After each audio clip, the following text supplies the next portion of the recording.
Meus irmãos, a paz do Senhor Jesus. Oramos ao Senhor, agradecemos a Ele, louvamos a Ele por esse culto, por mais esse dia. Feche os seus olhos, aleluia. Comece a adorar a Deus, comece a apresentar a Deus a sua vida, o seu culto. Soberano Deus e eterno Pai, queremos tributar ao Senhor a honra, a glória, o louvor, a adoração. Queremos em primeiro lugar, Senhor amado, te louvar por tudo que o Senhor tem feito em nossas vidas. Queremos te louvar pelo sacrifício, Senhor vicário, pelo sacrifício, Senhor amado, na cruz do Calvário, aonde, Senhor amado, o Senhor enviou o seu Filho unigênito para todos aqueles que nele crê não pereça, mas tenha a vida eterna. Viemos aqui, Senhor amado, não porque somos bons, é porque precisamos realmente da tua presença, é porque somos totalmente dependentes da tua presença, da tua misericórdia. Queremos, ó Pai, te louvar porque o Senhor é bom e a sua misericórdia tem estado sobre as nossas vidas. A tua misericórdia nos acordou pela manhã de hoje. A tua misericórdia nos perdoou os pecados, transgressões, falas, atitudes, ó Deus, pensamentos, ó Deus. Que nessa noite o Senhor possa nos perdoar por falhas, ó Deus, praticados, por falhas, Senhor amado, concretizado em nossas vidas, em nossa mente.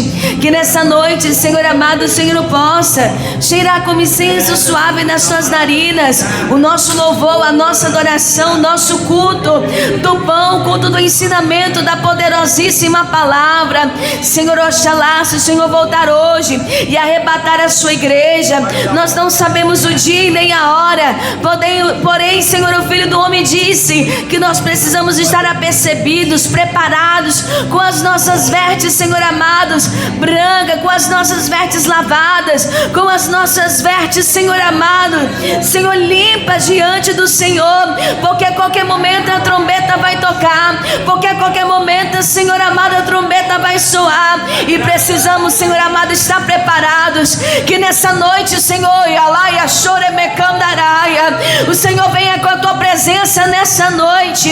Venha, Senhor amado, com o pão, alimento, Senhor amado, porque o Senhor é o pão da vida, o Senhor é alimento, Senhor amado, das nossas almas. Senhor amado, como diz, Senhor, o salmista, Salmo de número 119, verso de número 105, meu Pai: lâmpada para os meus pés é a tua palavra e luz para o meu caminho. Dá graça aos teus servos, Senhor amado, desperta a tua igreja, ó Deus Todo-Poderoso. Senhor, aqueles, Senhor amado, que estão sendo negligentes, ou, Senhor amado, aqueles que estão sem força, literalmente, não tem mais forças para orar, não tem mais forças para ler a Bíblia, não tem mais forças, Senhor amado, para tirar meia hora de jejum sequer, não tem, Senhor, disposição, meu Pai, para nada que é do reino, mas o que é terreno tem disposição. Meu Deus, em nome de Jesus Cristo, desperta os jovens, desperta a mocidade El Shaddai, desperta, Senhor amado, o ciclo de oração, desperta, Senhor, as nossas crianças, ó Deus, desperta a tua igreja, desperta os congregados, visitantes, meu Pai, tanto dos cultos à noite, Senhor, como do clamor do meio-dia, ó Deus. Queremos te louvar e te agradecer e bendizer o teu santo nome. Que nessa noite o Senhor possa cheirar o nosso culto racional, Senhor amado, diretamente no teu trono de glória nessa noite, no nome do Pai, do Filho e do Espírito Santo de Deus. Fica conosco, ó Divino Espírito Santo. Amém e amém. Podeis assentar, a igreja, nesse instante. Quem trouxe a harpa cristã? Glória a Deus. Vamos todos juntos adorarmos ao nome do nosso Deus. Aleluia. 244 da harpa cristã. 224. Aleluia. Glória a Deus. Louvado e engrandecido seja o nome do nosso Deus. Aleluia. Glória a Jesus. Primeiro vamos adorar a Deus com o hino da harpa cristã, 243, e depois 244. Glória a Deus. Aleluia. Vamos lá, 243. Nós abrimos este culto em teu nome, ó Jesus Cristo, ao pequeno e ao adulto, luz divina, vem dar por isto, gozaremos em tua face, ó Cordeiro ressuscitado, com doçura se nos enlaces para ouvir o que nos for dado, ó, nos manda tua palavra pelo teu Espírito Santo, que no peito um fogo lavra, que enxuga também o pranto. Nosso Pai, nós te suplicamos nova vida pra tua igreja, ó, não tardes, pois desejamos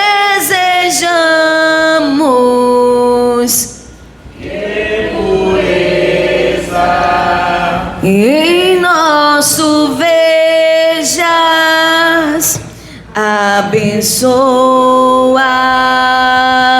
ó Deus Santo, os teus servos em todo o mundo, abençoa o nosso canto e dá vida aos moribundos, abençoa ao cordeirinho, a família dos teus amados, como ave que no seu ninho tem seus filhos bem abrigados. Aleluia, glória a Deus. Hino da harpa cristã 244. Vamos continuar adorando ao nome do nosso Deus com o hino da harpa cristã. Glória a Jesus. 244. Louvai a Jesus amoroso, na cruz os pecados levou, que nos enche de santo gozo, com sangue no céu nos ganhou. Ao meu Senhor, que tenho no meu coração, eu dou louvor, pois Ele me deu salvação. Louvai a Jesus poderoso,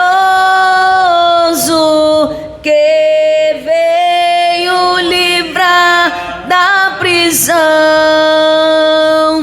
um povo cativo, medroso,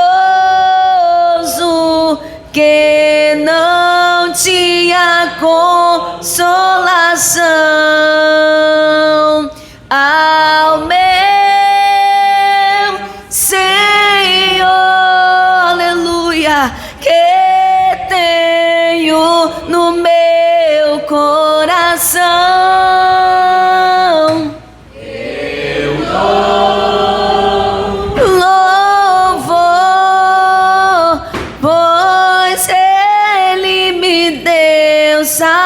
salvação.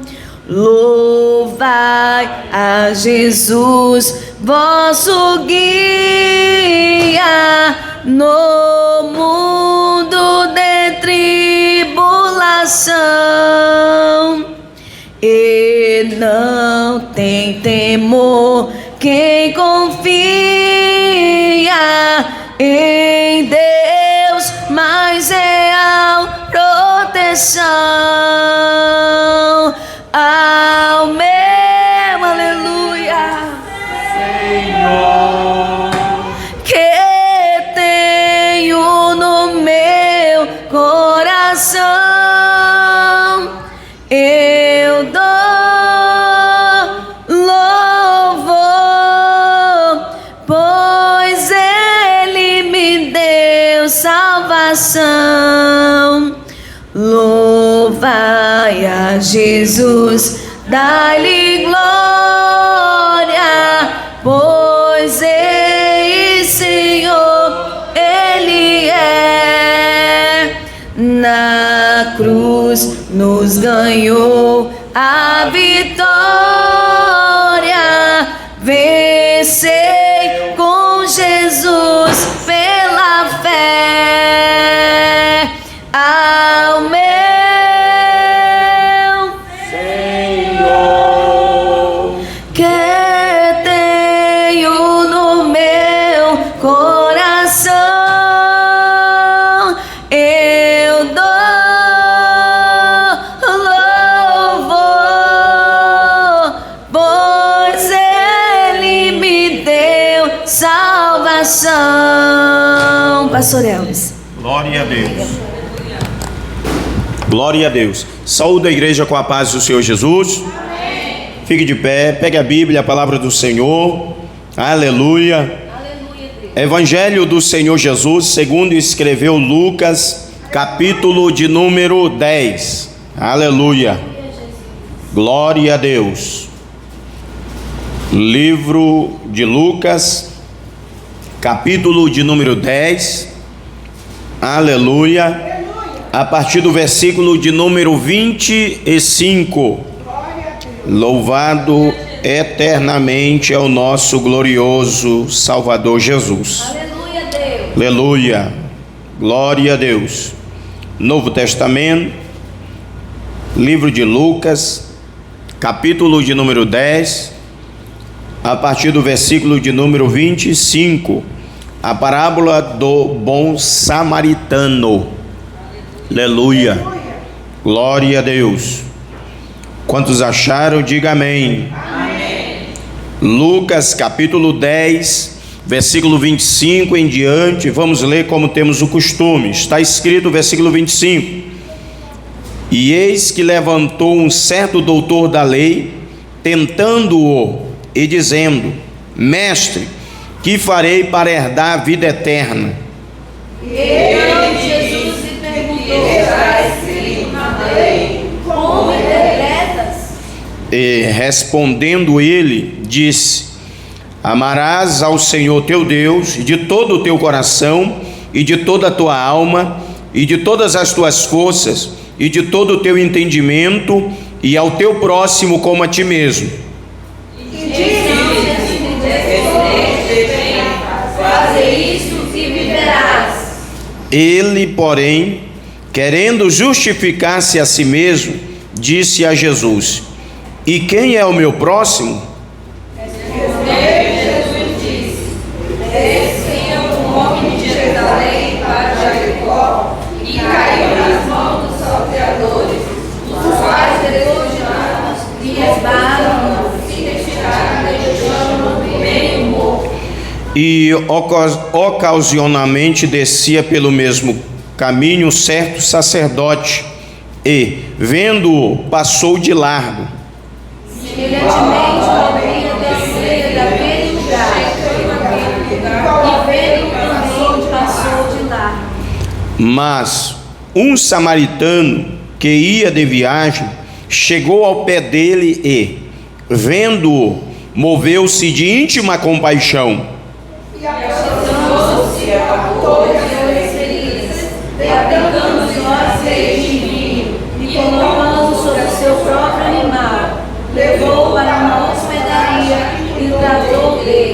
E partindo ao outro dia, tirou 2 dinheiros e deu-os ao hospedeiro e disse-lhe: cuida dele, e tudo o que demais gastares eu te pagarei quando voltar. Qual Deus deste parece ter sido o próximo do homem e cair nas mãos dos salteadores? Versículo de número 37, todos. E ele disse: o que usou de misericórdia para com ele. E disse, pois, Jesus: vai e faze da mesma maneira. Diga glória a Deus. Oremos. Bendito Deus e eterno Pai, ao Senhor oramos nesse momento, aleluia, para agradecer-te, ó Pai, por esta porção da tua palavra que acabamos de ler. Senhor, eu te agradeço, porque um dia estávamos deitados e caídos, oh aleluia, mas o Senhor nos achou, o Senhor nos encontrou, e é por isso que estamos aqui nesta noite, uma vez mais, em tua presença, celebrando o culto de adoração, de louvor e também de agradecimento pelo resgate que o Senhor fez à nossa vida, à nossa pessoa. Obrigado, Jesus. Oramos no teu nome, Senhor, e também no teu nome agradecemos. Amém. Podeis sentar. Glória a Deus. Glória.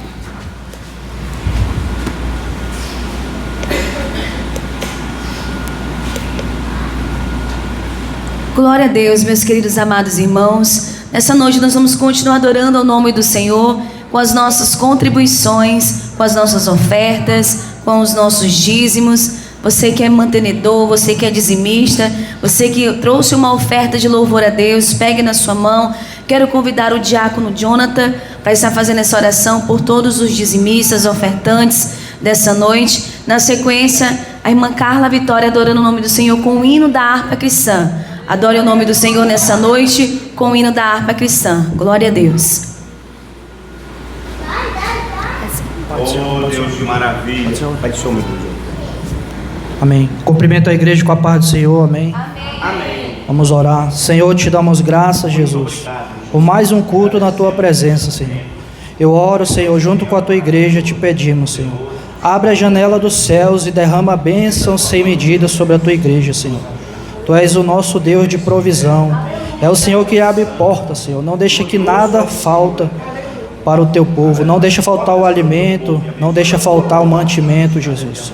Guarda cada um, dando saúde, livramento. Abre portas, Senhor. Abençoa o teu povo. Nós te louvamos, te agradecemos, meu Deus. No nome do Pai, do Filho e do Espírito Santo. Amém.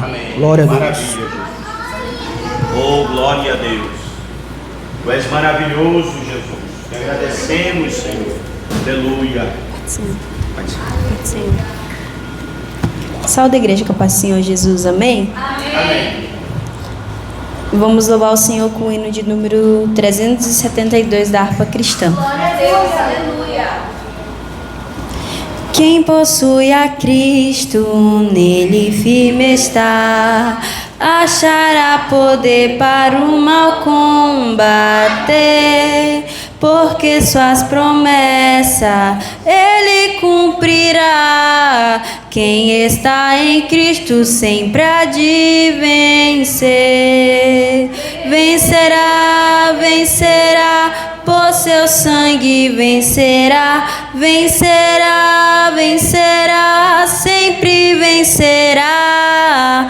Por Jesus quem impera, novas forças dá, e quem nele espera sempre vencerá.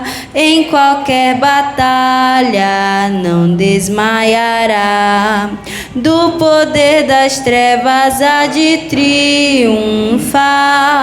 Deus lhe dará força, nunca falhará, porque Jeová combate em seu lugar.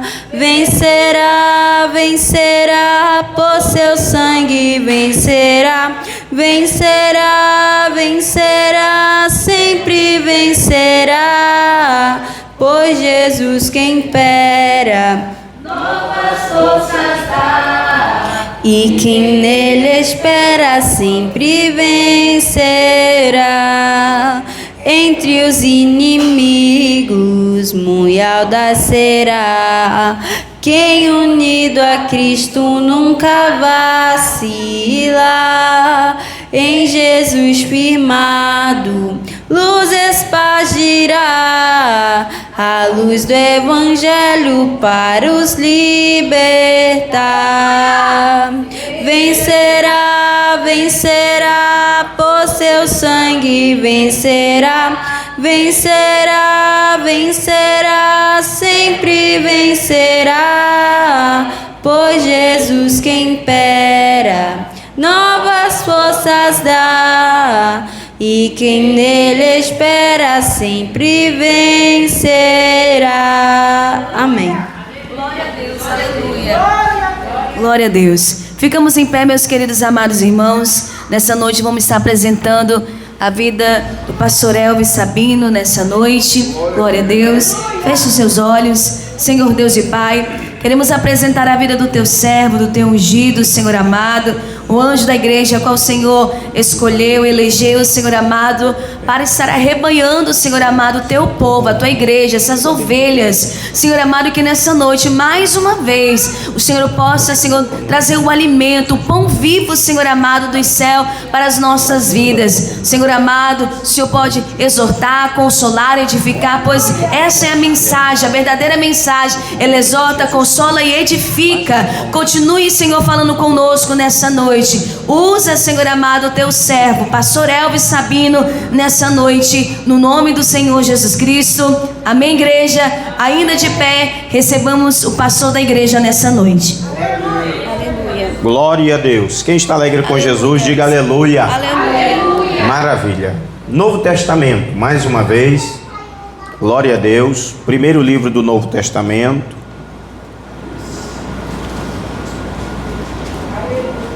Mateus, capítulo de número 8. Glória a Deus. Aleluia. Mateus, capítulo 8, versículo de número 5. O centurião de Cafarnaum. Aleluia. Evangelho do Senhor Jesus, segundo escreveu Mateus, capítulo de número 8, versículo de número 5. Glória a Deus. Quem achou, diga amém. Amém. Está escrito: e entrando Jesus em Cafarnaum, chegou junto dele um centurião, rogando-lhe e dizendo: Senhor, o meu criado jaz em casa, paralítico e violentamente atormentado. E Jesus lhe disse: eu irei e lhe darei saúde. E o centurião, respondendo, disse: Senhor, não sou digno de que entres debaixo do meu telhado, mas dize somente uma palavra, e o meu criado sarará. Aleluia. Pois também eu sou homem sob autoridade e tenho soldados às minhas ordens, e digo a este: vai, e ele vai, e ao outro: vem, e ele vem. E ao meu criado: faze isto, e ele o faz. E maravilhou-se Jesus, ouvindo isto, e disse aos que o seguiam: olha só o que Jesus disse: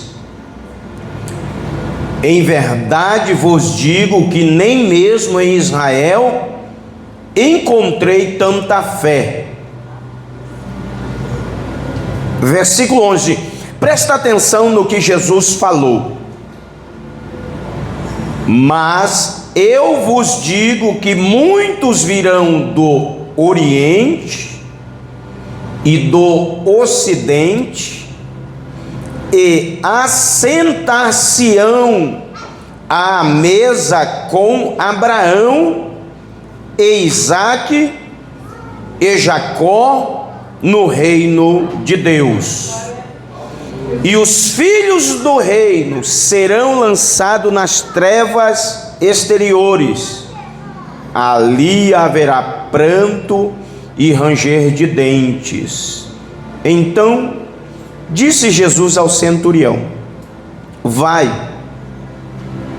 e como creste te seja feito. E naquela mesma hora o seu criado sarou. Diga glória a Deus. Pode sentar, meu irmão, pode sentar. Glória a Deus. A gente sabe que Mateus, ele foi discípulo de Jesus e foi um dos 12 apóstolos.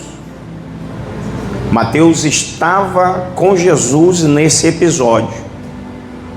Eu costumo dizer que o que Mateus escreve foi a maior parte, foi o que ele viu e ouviu. Para nós é como se ele estivesse fazendo o quê? É como se ele estivesse com um gravador, acompanhando Jesus. Se Jesus estivesse hoje na terra, é como se ele andasse com um gravador, registrando tudo aquilo que pelo Espírito de Deus a ele seria orientado a gravar sobre o que o Mestre Jesus falou e fez para a glorificação e exaltação do nome dele. Nós sabemos que Mateus também ele escreve para os seus compatriotas, os seus irmãos, judeus, e como uma das provas disso é que ele vai dar registro e detalhe da linhagem do Messias, do nosso Senhor Jesus Cristo, e para um judeu isso é de suma importância, porque o judeu ele gosta desse negócio.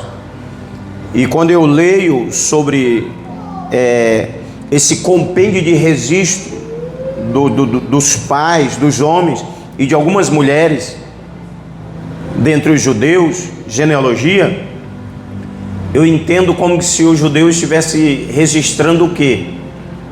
Vai ter continuidade na história. Fulano gerou Beltrano, Beltrano gerou Cicrano, Cicrano gerou Fulano, e assim vai. É como se tivesse, tem continuidade na história das famílias de Israel. Aleluia. E Mateus registra a linhagem do Messias para a glória e louvor do nome do Senhor. E Mateus, nesse episódio aqui do capítulo 8, ele fala sobre o que Jesus efetuou de cura, curando alguém da lepra para a glória e louvor do nome dele. E também ele vai registrar, foi o que a gente leu, que alguns homens procuravam de alguma forma experimentar Jesus, ou de alguma forma tentando Jesus, chegaram para o Senhor para falar com respeito ao amor, ao próximo, falar com respeito à servidão a Deus, como deveria ser, como o judeu deveria expressar esse amor a Deus, ao próximo. E Jesus, ele vai deixar bem claro, foi o que a gente leu agora há pouco, lá em Lucas, no capítulo de número 10, que nesta feita o mestre ele vai citar um episódio que quando eu li me chamou a atenção no contexto do capítulo 8, nas entrelinhas. do capítulo 8, do versículo 5 ao versículo de número 12. Porque Jesus vai dar um testemunho de quê? De um homem que amou, de um homem que tinha tudo para odiar, para desdenhar, para debochar e para virar as costas para aquele judeu que estava espancado,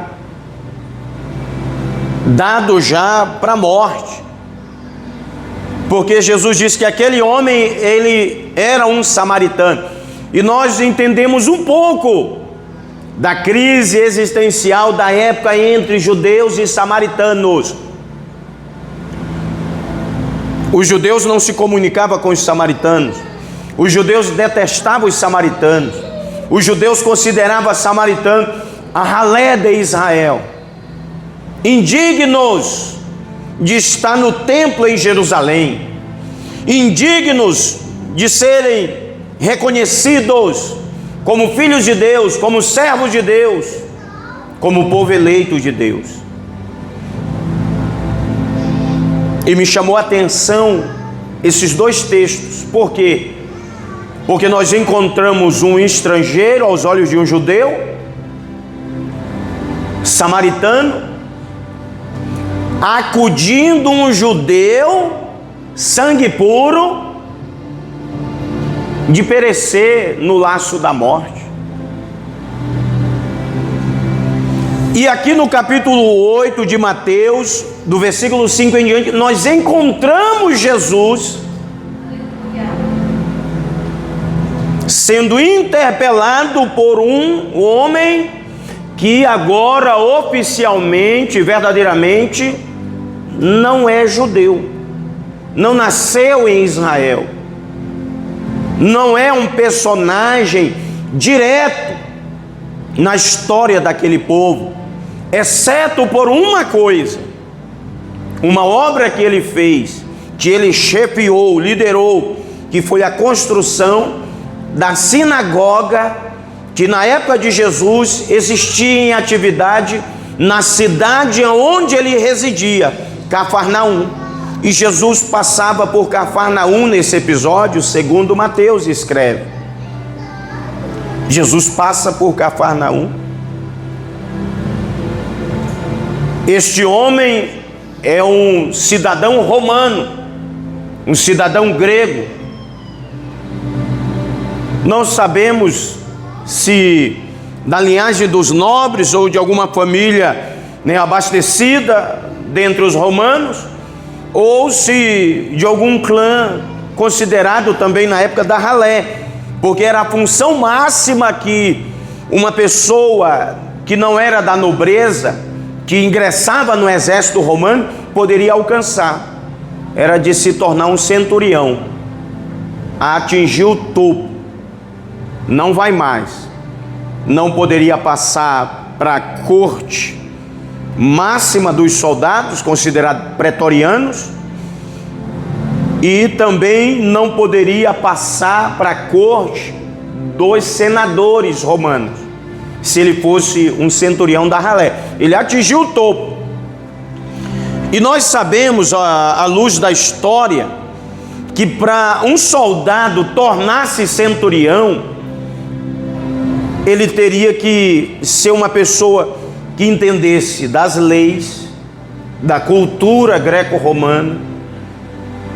Ele teria que ser uma pessoa muito devota a César, porque César ganhava o título de divindade humana viva na terra. Ele teria que entender da cultura religiosa romana, que era ampla. Ele teria que ser uma pessoa entendida em muitos idiomas, ainda que fosse no básico. Ele teria que entender a escrita de muitos povos. Ele teria que ser uma pessoa que entendesse de estratégia de guerra, engenharia civil, agronomia, física, química, biologia, Que a gente pensa que o centurião apenas ele era um guerreiro em destaque. Não, ele tinha que entender de muitas coisas. Ele acompanhava às vezes homens que representavam diretamente um César em muitas atividades de negociações. Ele tinha que saber se comportar entre a realeza, entre a nobreza. E ele teria que ser extremamente obediente às autoridades que estavam acima dele na corte romana. Um centurião, ele liderava 100 homens, uma centúria, 100, centurião. E ele tinha que fazer essa centúria marchar, se fosse caso, aproximadamente 35 quilômetros a 40 por dia, e indo em direção ao local aonde aquele centurião com os seus 100 foram destacados para chegar. E ele tinha que incentivar diariamente os seus soldados a permanecer na dieta de um soldado, a carregar, para você entender, quem aqui já pegou um peso, por exemplo, de um saco de cimento, era o peso de tudo o que um soldado romano, aproximadamente o peso de um saco de cimento, aquele de 42 quilos, que um soldado romano portava sobre o seu corpo. Então ele tinha que marchar essa distância, carregando esse peso sobre si. E no final do dia, aquela centúria teria que montar acampamento ainda. Para você entender o nível de inteligência, de capacidade, de condição física que teria que ter um soldado romano. Porém, o centurião, ele é um soldado romano muito mais melhorado, muito mais capaz. E ele tinha que ser um homem extremamente corajoso, a ponto de, em meio a uma batalha, por mais rígida que fosse, por mais grave e por mais ameaçador que fosse o exército opositor, o centurião tinha que estar na frente, dando ordem e ao mesmo tempo sendo um espelho de guerreiro para a sua tropa. Dado a história, o número de centurião mortos nas batalhas era muito alto, porque eles estavam na frente. Eles não mandavam como hoje, né? É uma velharada brigando aí, mas ele está sentado na poltrona, na frente de uma mesa, um computador e hoje o telefone, né? Ele não sai de dentro daquele prédio nem arrastado. E no final de uma guerra, ele é quem é condecorado, o nome dele é que fica registrado nos anais da história de um país, de uma guerra. Totalmente diferente. O centurião, ele carregava com ele um estandarte. E em cima daquele estandarte tinham a escultura de um animal ou de uma ave. Aquele centurião carregava um brasão.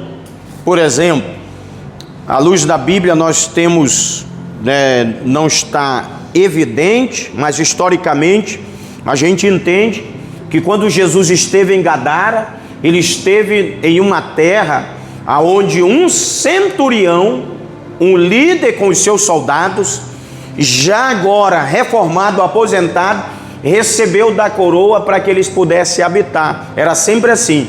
Quando ele ia reformar, ele recebia um dote financeiro alto da coroa e ele também tinha direito de um pedaço de terra grande, para que ele e os seus pudessem ali findar os seus dias. pois lutara defendendo a coroa romana e, de alguma forma, escapou da morte e alcançou o direito de gozar da sua velhice. Há indícios históricos que em Gadara estava assentado um dos centuriões de Roma que defendia o estandarte do javali.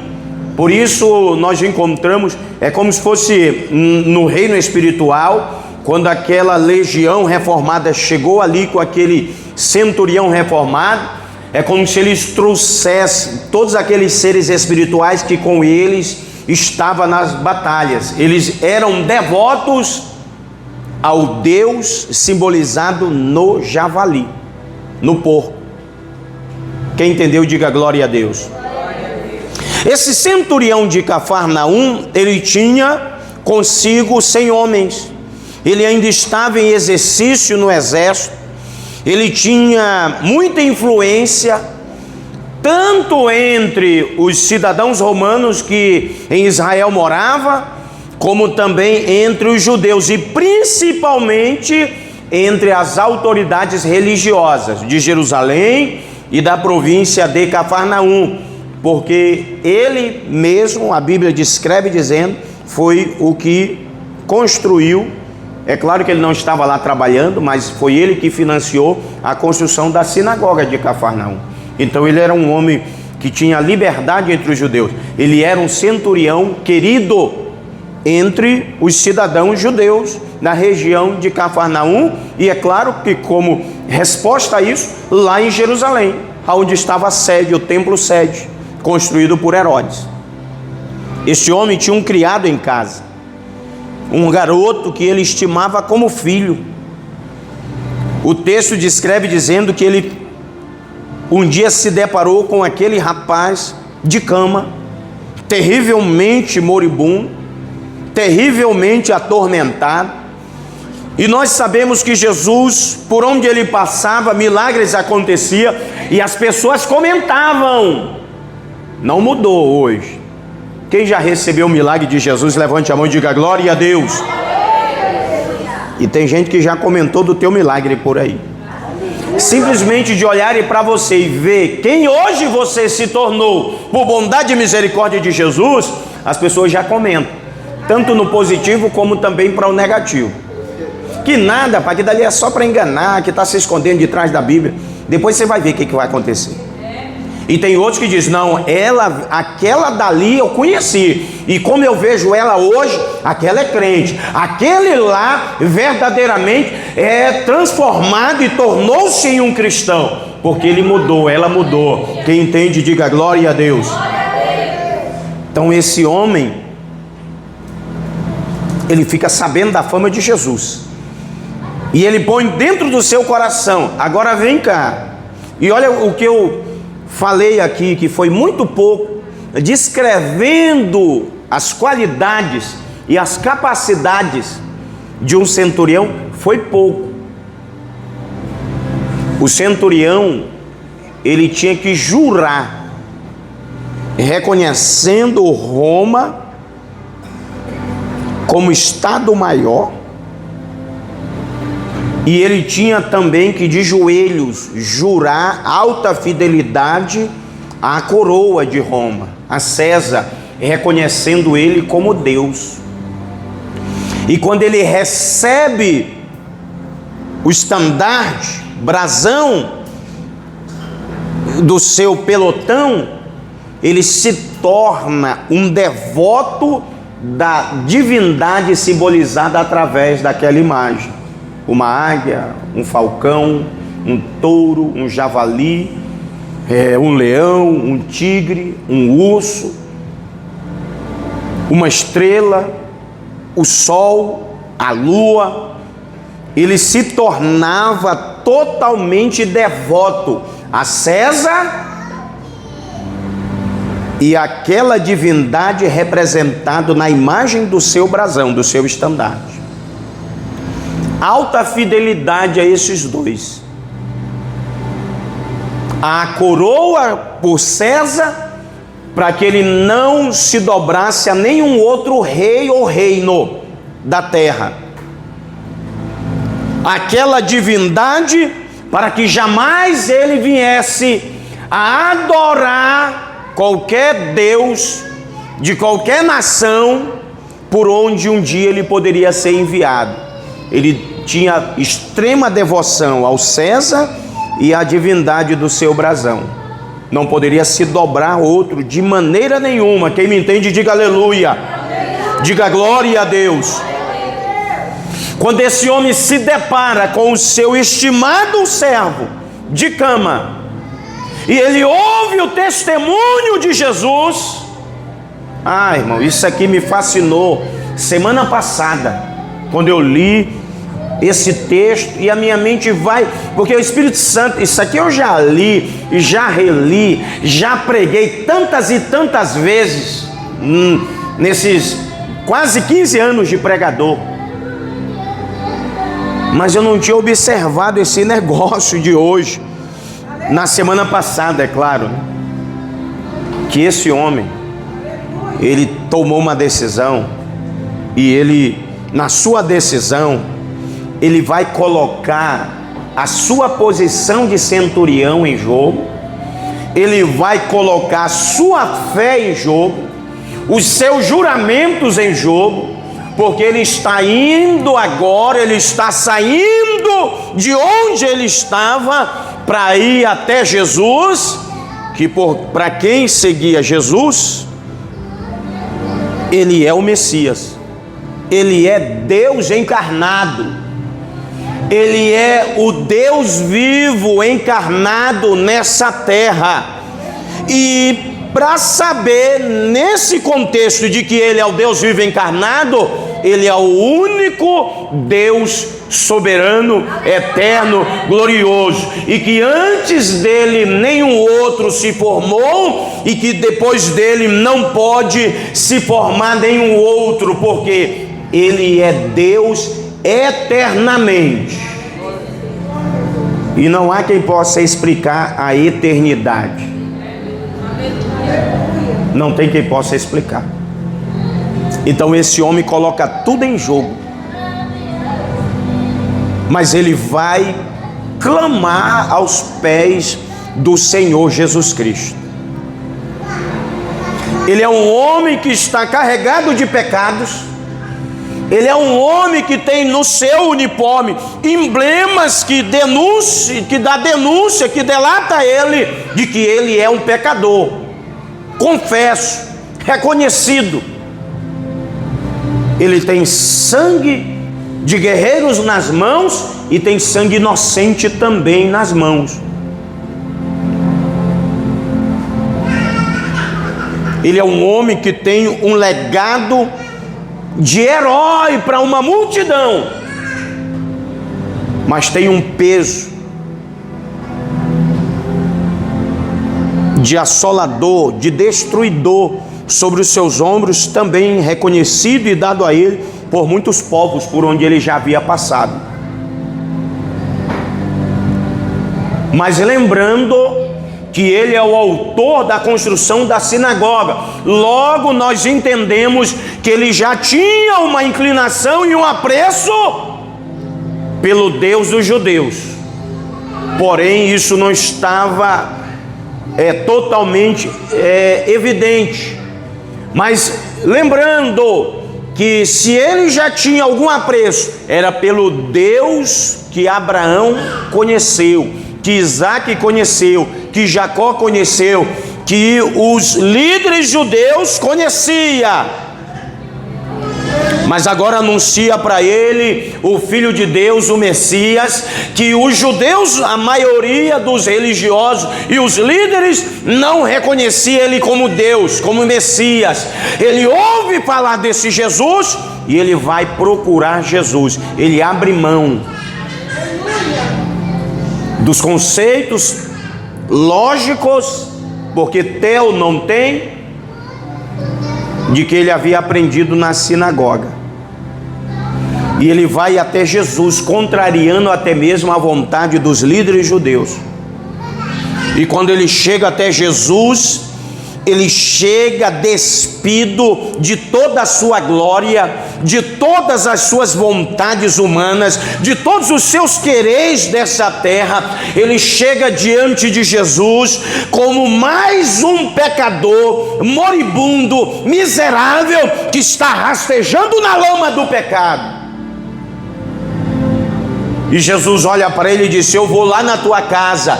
É aqui que eu encontro ele rasgando todas as suas vestes de nobre, seu uniforme de centurião. É aqui que eu vejo ele arrancando da sua cabeça o seu elmo tão estimado e desejado. É aqui que eu vejo ele pegando o seu estandarte, aleluia, e rebolando, jogando de lado e se atirando aos pés de Jesus, dizendo: eu não sou digno de receber o Senhor debaixo do teto da minha casa. Ei, Lamassuri Andarai. Porque ele reconhece que é um pecador, que é um idólatra, que é um moribundo de um miserável. Ele reconhece que se ele é tudo isso, Jesus é Deus. E ele diz: eu não mereço receber Deus na minha casa. Ei, aleluia. Aleluia.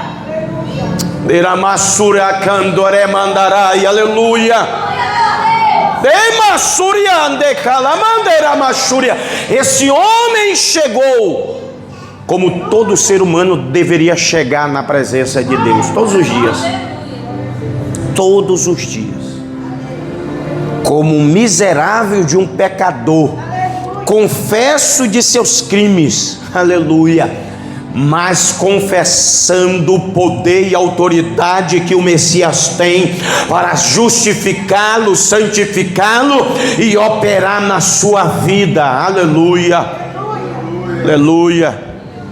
E ele disse assim: mestre, Senhor, talvez você não encontre aqui, mas Mateus não foi o único que escreveu essa história.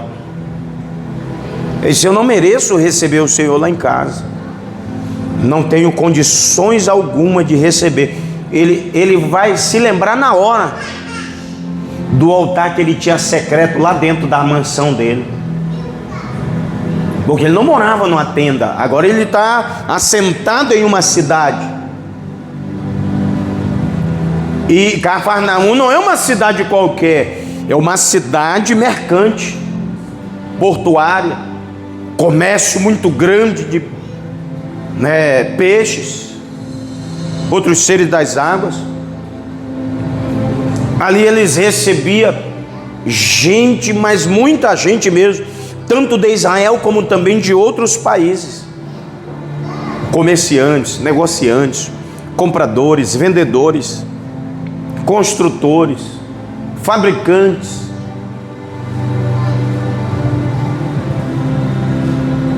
Mas ele reconhece que na casa dele, agora a casa nós vamos usar aqui para a gente encerrar já as 3 simbologias de casa. Casa, casa, eu, pessoa. Casa, casa, lá. E casa, templo. Ele reconhece que um dia na casa eu entrou o egoísmo, a idolatria, o paganismo, o ódio, o tirar vantagem, o engano, a imoralidade e tantas outras coisas. E ele lembrou também que um dia ele entrou na casa templo, lá em Roma, e ele dobrou o joelho para jurar a coroa, para jurar aquelas divindades lá de César. E ele reconheceu também que lá na casa dele, embora poucos tinham acesso à casa dele, mas ele está diante do Senhor Jesus Cristo reconhecendo, aleluia, que lá dentro tinha coisas que desagradaria aos olhos do Senhor. Então ele diz: eu não mereço receber o Senhor lá, eu não sou digno de ter o Senhor debaixo do meu telhado, mas eu quero dizer para o Senhor que eu reconheço a tua autoridade. Olha só, eu reconheço o teu poder, eu reconheço a tua posição, eu reconheço a tua glória, eu reconheço a tua soberania.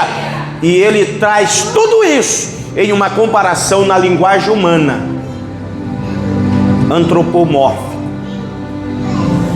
ele pega o soberano, o sobrenatural, e traz numa explicação lógica humana, terrena, para o ouvinte entender.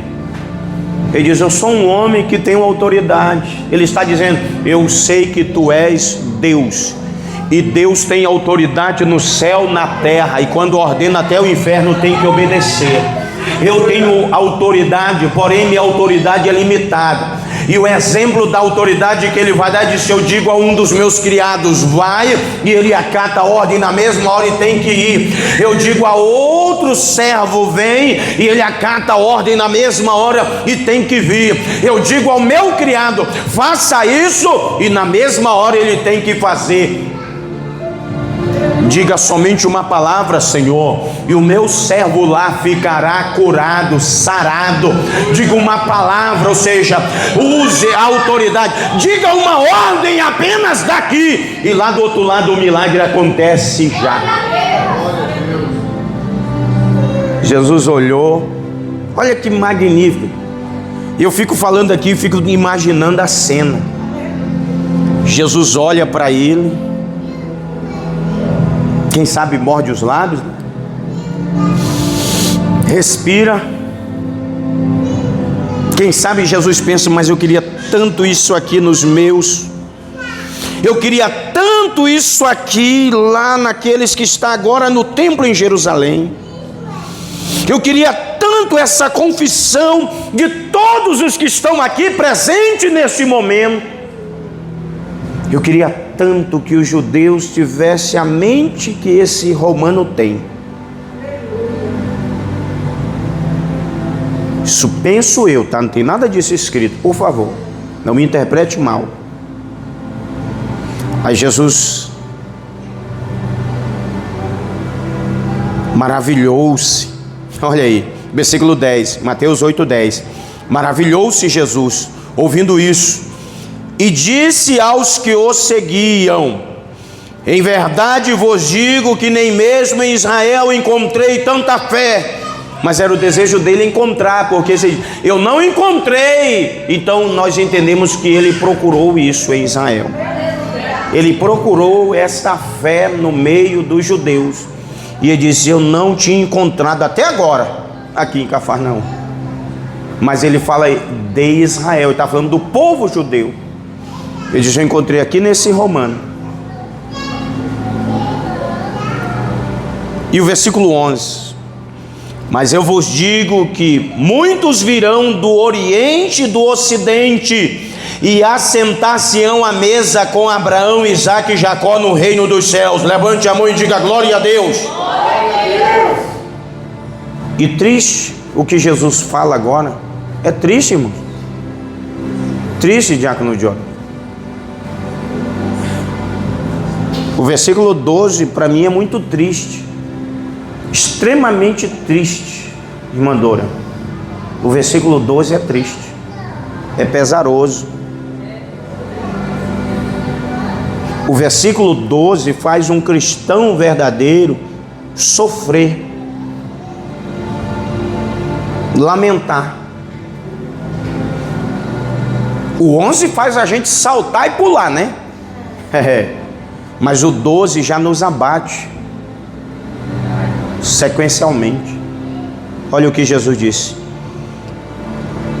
e os filhos do reino serão lançados nas trevas exteriores.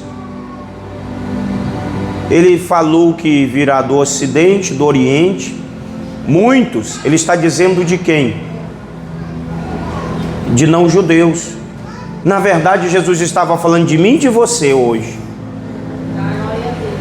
Ele disse: vai vir o meu servo Aguinaldo, vai vir o meu servo, minha serva, lá do Brasil, lá de Rondônia. Aleluia. E vai assentar-se com os patriarcas, os três, Abraão, Isaque e Jacó, na mesa no reino de Deus. Salvação para os não judeus, salvação para os gentios, salvação para os que não mereciam salvação. Mas Jesus, por causa da confissão deste homem, ele incluiu-nos no projeto do reino celestial. Mas ele disse, porém, é triste, é lamentável, que muitos judeus não entrarão no reino, não estarão naquele dia sentados com seus patriarcas, Abraão, Isaque e Jacó, e os que não são da linhagem deles, estará sentado com eles na mesa no reino de Deus. Quem me entende, diga aleluia. É por isso que um dia nós estávamos agora ligando lá ao Lucas 10, nós estávamos caídos à beira do caminho, jogados, espancados, feridos, sangrando, gemendo, esvaindo-se as forças, implorando por um resgatador. Aleluia. E teve gente que olhou e disse, tomara que vá logo, tomara que expire logo. Esse daí, qualquer hora a gente recebe a notícia, acabou. Essa daí, qualquer hora, acabou, já era. Uma hora dessa a gente recebe só a notícia, e eu nem lá no velório eu vou achar é pouco, aleluia. Mas nós estávamos gemendo em ânsias, buscando um Salvador, clamando por um resgatador, aleluia. E chegou o desejado das nações, Jesus Cristo, glória. E ele, aonde estávamos lá naquele dia, ele nos pegou. Lembra como é que você estava? Quebradinho mesmo, igual o arroz de quinta. Não é só de terceira não, nós já estávamos na quinta já.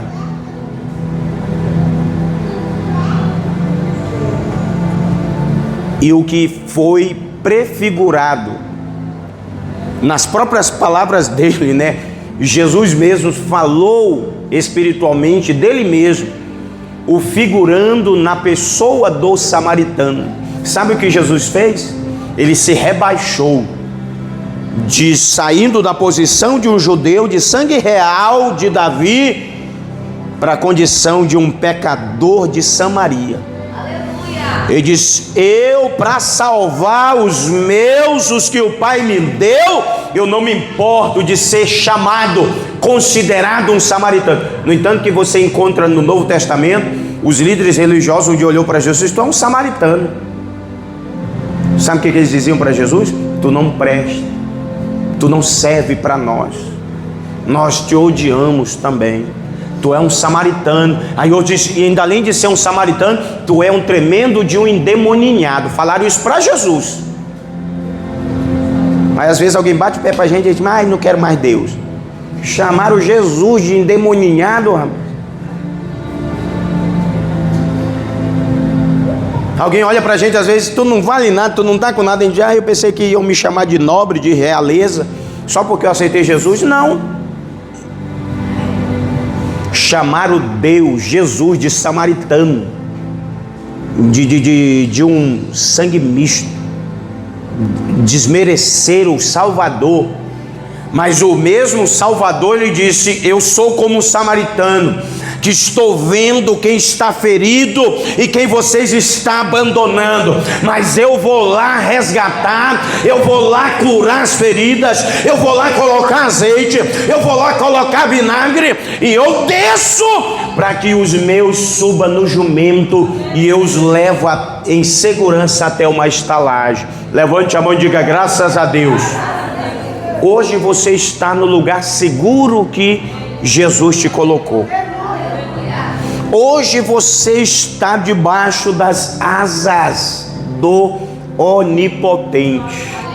Hoje você está debaixo da sombra do Todo-Poderoso, Onipotente, aleluia, porque Jesus te salvou, te resgatou. Jesus tem mudado a tua vida, a tua história, e Ele não quer te perder. E Jesus, através dessa palavra, eu entendo que Ele está dizendo para mim e para você, não erga o teu nariz, não empinhe o nariz, não se ache melhor que o teu irmão, não se ache melhor que a tua irmã, porque todos nós éramos merecedores da mesma condenação, mas o que nos salvou é o mesmo e nos trouxe para a sua mesma maravilhosa luz e nos fez um povo só pertencente a Ele.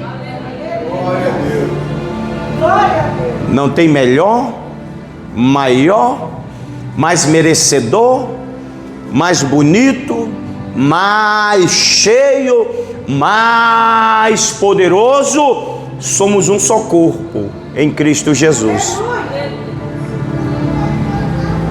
A mesma autoridade que está na vida do pastor Elvis está na tua vida. Somos um corpo. Mas se a gente prestar atenção, existe parte do corpo que trabalha mais que a outra, né? Mas o corpo é o mesmo. Existe parte do corpo que pouco a gente lembra que ela existe, né? A gente lembra bem do quê? Que parte do corpo que você lembra bem? Fale-me aí para a gente encerrar. Já fechei a Bíblia. Qual a parte do corpo que você lembra bem? Do teu corpo? Do rosto? O rosto. Pastor, eu sempre vejo, eu estou na moto, eu olho para o meu rosto. Aí eu estou sempre lembrando do meu rosto. Mas sair do espelho eu não lembro mais do meu rosto. Como é que é? Tiago escreveu sobre isso, né? Que a gente não lembra. Pastor, eu lembro sempre das minhas mãos. Eu tenho cuidado com as minhas mãos, com as minhas unhas. Estou lavando, estou sempre consertando minhas unhas e tal. Pastor, eu lembro muito das minhas pernas, porque eu fico muito em pé e ela mostra para mim que ela está aqui, né?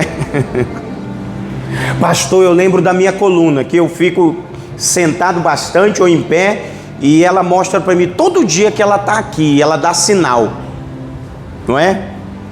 Pastor, eu lembro dos meus olhos. Por quê? Porque ele mostra quem ele está se tornando. Do coração, pastor. Principalmente quando eu estou parado, eu escuto o pulsar do meu coração. Agora tem uma parte que ninguém esquece do corpo. Não dá para ficar um único dia sem esquecer dessa parte do corpo. Não. E a gente nunca viu essa parte do nosso corpo. E às vezes a gente acorda já lembrando dela. Porque ela grita, clama, geme, treme. É a parte do corpo. Às vezes a gente sai de casa e ela está falando, e eu? E às vezes por causa dessa parte do corpo que você tem, que nós temos, você perde até propósito para Deus. Por causa dessa parte do corpo. Que parte é essa, pastor? Que eu tenho, a gente não vê, mas que... E essa parte do corpo, ela consegue até roubar propósito da gente? Consegue. O estômago. O estômago. Mas ela está aí. Você não vê, mas você sente. E às vezes você acorda de manhã e ele já está aqui. Ei, manda que eu estou precisando. Não é? A da minha baixinha, de vez em quando, ela lembrou já. Eu estou na sala, ela está na cozinha e eu escuto. Rapaz, só é pequenininha, mas o estômago aí grita alto, né? Faz barulho alto o estômago da irmã Evelyn. Eu falei, meu Deus, aí dentro tem um... rapaz, o cobrão aí está gritando, né? Entendeu? Então, aqui nós não somos melhores, irmãos. Fique de pé, já vamos encerrar. Então deixa eu te falar, no nosso caminho a gente já encontrou e a gente ainda vai encontrar gente que se acha melhor do que nós. Eu estou falando de crente, não estou falando de ímpio, é crente. Ele é de uma instituição que ele se julga superior à nossa. Ele diz aqui, a salvação é nossa. Não, é só onde eu congrego é que está certo. E não é desse jeito. A Assembleia de Deus de Porto Velho aqui não tem a concessão do reino do céu, mas nós estamos juntos caminhando em direção ao reino. A Assembleia de Deus de Madureira não tem a concessão do céu. Você sabe que a Assembleia de Madureira ela surgiu como uma denominação independente justamente por causa disso, né? Paulo Leva Macalão não concordava mais com as doutrinas da Assembleia de Deus tradicional. Aí eles saíram e disseram: agora nós somos a Assembleia de Deus original e é nós que temos a salvação, porque a outra já está liberando as coisas. Eu não estou desdenhando da Assembleia de Deus Madureira, pelo amor de Deus. E nem você, internauta, não me olhe desse jeito. Mas hoje, quem vai numa Assembleia de Deus de Madureira não sabe se aquele povo, não são todas, é claro, é crente ou se é um povo qualquer aí que é simpatizante da Bíblia. Lá está faltando só uma coisa: homem com homem, mulher com mulher. E é uma igreja jovem que se auto-intitulou melhor do que as outras. Então lembre-se, você é parte de um mesmo corpo, a qual é pertencente a Jesus Cristo, e nós fomos salvos por Ele, para que a gente ame o próximo como Deus ama a igreja e como nós devemos nos amar. Levante a mão e diga glória a Deus. Mão levantada, oremos. Bendito Deus e eterno Pai, no nome de Jesus, nós oramos ao Senhor em primeiro agora, agradecendo pela palavra. Eu sei que o Senhor tem despertado algo em alguém aqui nesta noite. E eu sei, meu Deus amado, que embora eu tenha falado bastante, alguma coisa desta palavra está no coração da tua filha e do teu filho. Aleluia. E eu sei que vidas ainda será alcançada por esta ministração, meu Deus amado, nos segmentos dos dias para o futuro. Pai, eu também te peço nesta oração, continua nos sustentando, nos preservando e nos livrando de todo mal no nome de Jesus Cristo. Abençoa a nossa casa, abençoa mesmo, Jesus, o nosso lar, abençoa a nossa família, todos os nossos parentes, dando a eles também, meu Deus amado, o abrir dos olhos pelo despertar da tua voz para a salvação verdadeira e eterna. E nos leva de volta em paz aonde vamos ao sair daqui. Livrai-nos de todo mal, Jesus, e continua cooperando conosco nesta obra. E nesta oração eu também te peço, papai, visita lá, Senhor. Visita lá o pastor Miguel com aquela igreja lá, meu Deus amado, em Apuí.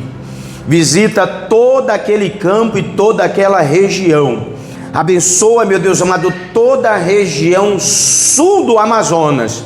Que esta região cresça e prospere poderosamente. E abençoa esta igreja também, Senhor amado, no estado de Rondônia. No nome de Jesus oramos e te agradecemos. Quem crê já na resposta, diga glória a Deus. Rapidinho, irmãos, tá? Eu não posso deixar de passar se o Espírito Santo me revela, tá bom? Por favor. Aqui tem 3 pessoas do nosso meio. Que o céu começou um movimento para este ano na tua vida. E Deus vai fazer a obra, sim, no nome de Jesus. Irmã Nete, toma posse da tua vitória. Irmão José, toma posse da tua vitória. Irmã Daniela, toma posse da tua vitória, diz o Senhor. Recebe no nome de Jesus Cristo. Irmão Robert, Deus te dá mais um livramento. É porque nós homens, às vezes a gente toma uma decisão rápida assim, que depois a gente fala: para que foi que eu fiz mesmo, hein? Não é? Às vezes, mas já foi. E Deus está te livrando, tá bom? Da arma branca. Arma branca. Deus te livra.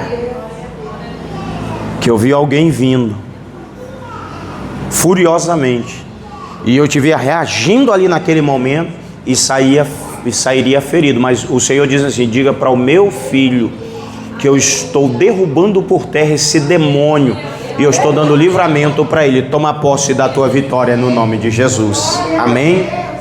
Irmão Aguinaldo, tu tens valor.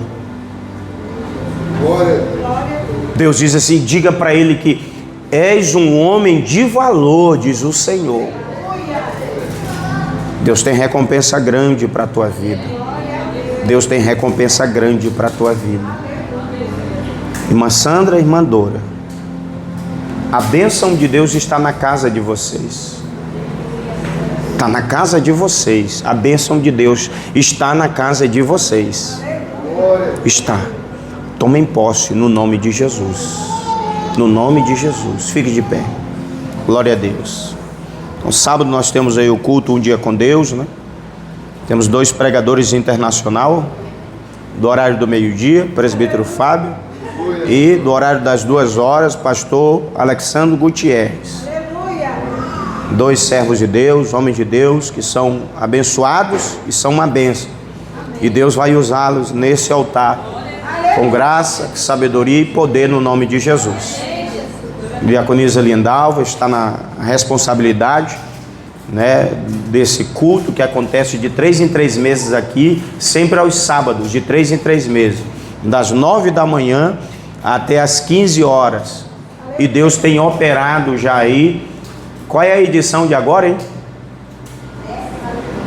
11ª edição.